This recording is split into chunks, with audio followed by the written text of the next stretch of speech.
접어야 되지 않겠습니까? 이제라도 낙수경제 정책을 접어야 됩니다. 지난 3년간 낙수경제 문제 있다. 이 오류가 분명히 드러난 만큼 또 국민들 고생시킬 만큼 시켰지 않습니까? 이제는 고환율 정책, 부자 감세 정책, 줄푸세 정책으로 대표되는 이 낙수경제 다 접어야 된다. 이렇게 주장하는 것입니다.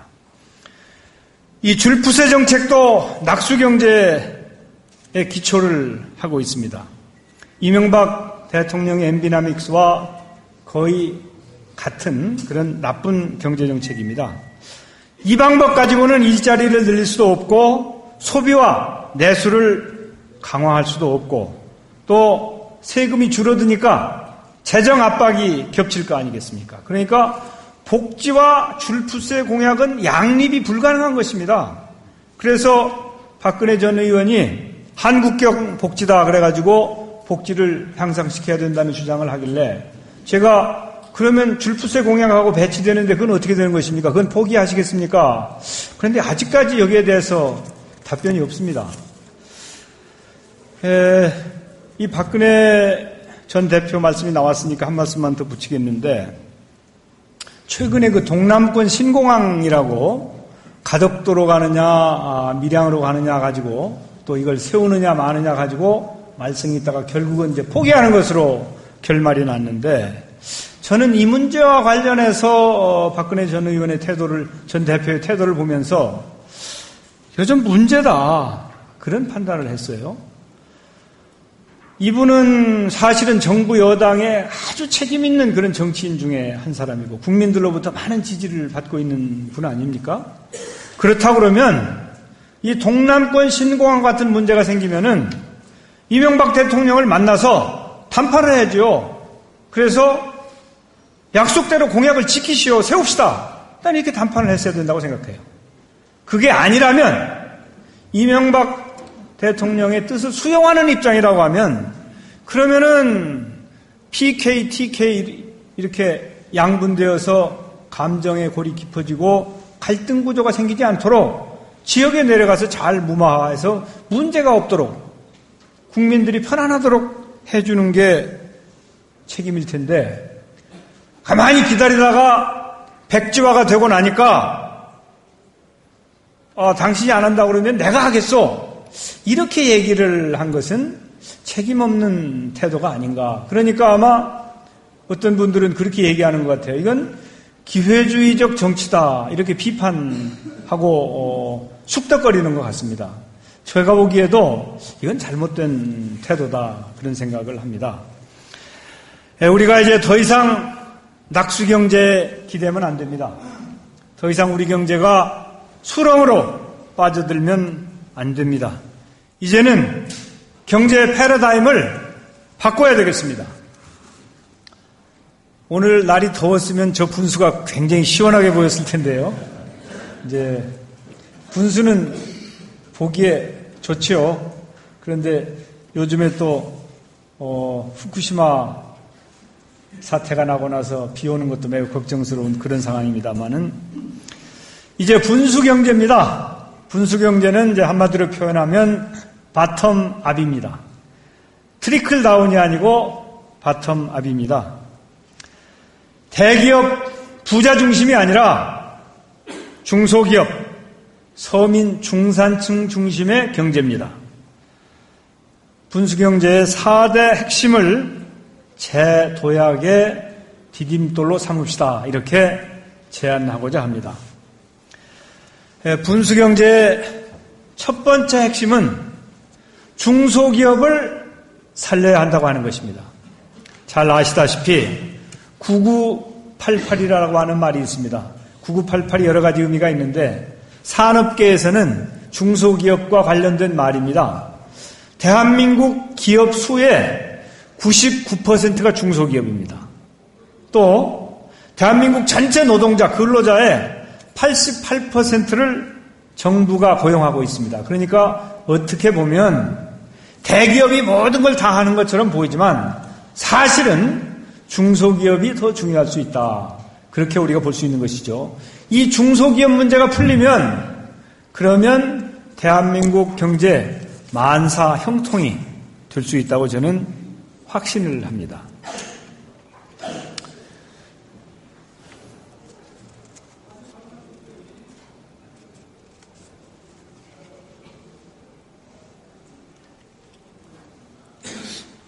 하나가 없어졌는 것 같은데? 하나 뒤로 돌려보시죠.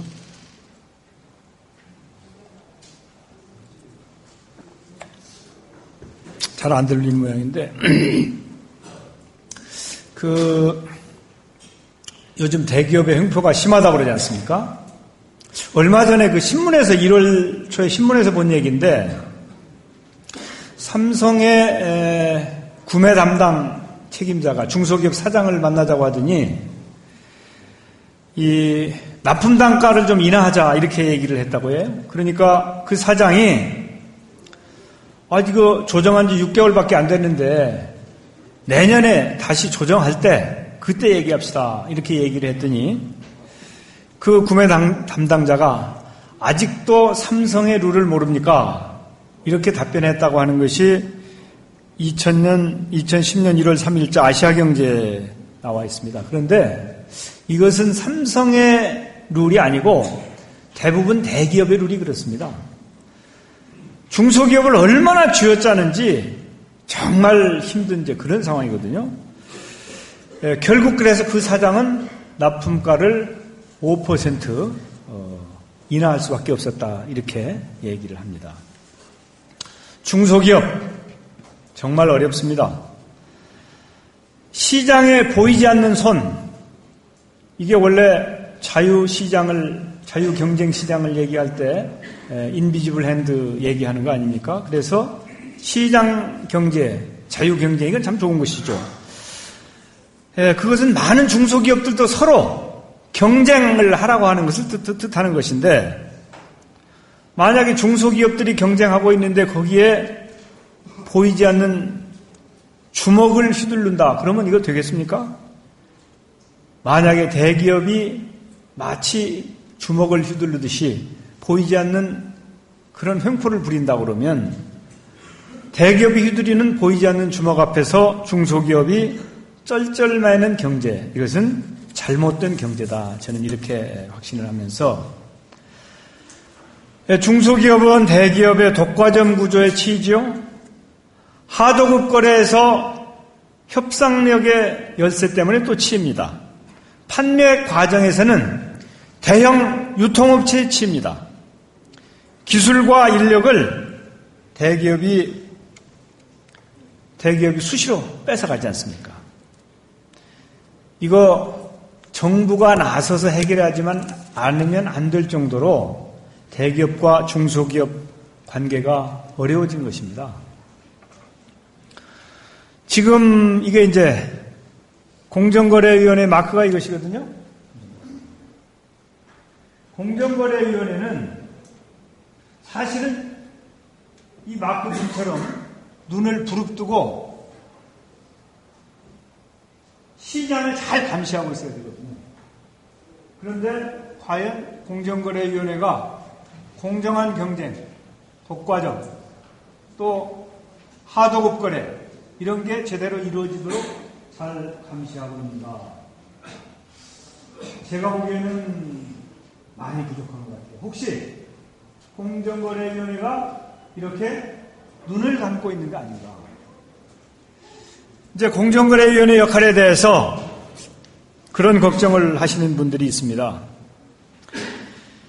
대기업, 특히 재벌들과 유착관계에 있거나 재벌에 포획된 거 아니냐, 그런 걱정을 하는 사람들이 있거든요. 또 공정거래위원회를 그만둔 고위직 공직자들이 바로 연관 업계에 취업하는 경우도 있는데 이거 이래가지고는 안 된다고 봅니다.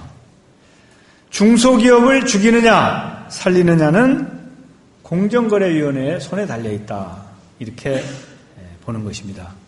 그래서 이 처방이 4가지 처방이 필요합니다. 첫째는 중소기업의 제한적인 집단 교섭. 그러니까 원래 이 담합 때문에 집단적으로 교섭하지 못하도록 되어 있지 않습니까? 그러나 대기업과 거래할 때는 중소기업이 약한 입장에 있기 때문에 제한적으로 집단 교섭을 허용해야 된다는 게 제 주장입니다. 두 번째는 중소기업을 위해서 징벌적 손해배상제를 도입하기로 했는데 이걸 좀 확대해야 되겠다. 세 번째는 공정거래위원회의 독립성을 높이고 투명성을 강화해야 되겠다. 네 번째는 공정거래위원회의 전속 고발권을 축소해야 되겠다는 것입니다. 왜 이런 주장들을 하느냐 하면은 공정거래위원회의 많은 중소기업들이 이 불공정거래나 하도급 관련해가지고 그 하소연을 하고 제소를 합니다. 그러면 공정거래위원회가 처벌도 하고 경고도 하는데 경고 이상의 조치를 취한 사건 중에 고발 조치를 해서 이거 법적 책임을 물어라고 하는 것은 1% 미만이라는 것이거든요. 그러니까 공정거래위원회가 솜방망이를 가지고 있는 거 아니냐 그런 걱정을 하고 있는 것이죠. 분수경제의 두 번째 핵심 정책은 재벌을 제자리로 돌려놓는 것입니다. 우리 대한민국이 민주공화국인데 재벌공화국이라는 말을 들어도 별로 그렇게 이상하지 않지 않습니까? 문제지요. 이 재벌이 정부나 정치나 검찰이나 법원이나 심지어는 언론까지도 좌지우지할 정도로 막강해졌다. 그래서 재벌공화국이라는 얘기가 나오는 것입니다. 그러면 민주공화국인데 재벌공화국이라고 하니까 이거 해체해야 되겠습니까? 비현실적이죠. 지금 재벌 해체할 수 없습니다. 재벌을 대체할 새로운 대안이 없는 상태거든요. 그렇다고 지금 관치경제를 부활해서 재벌 경제 운영에 대해서 이래라 저래라 감노라 배나라 할 수 있는 그런 시기도 지났습니다.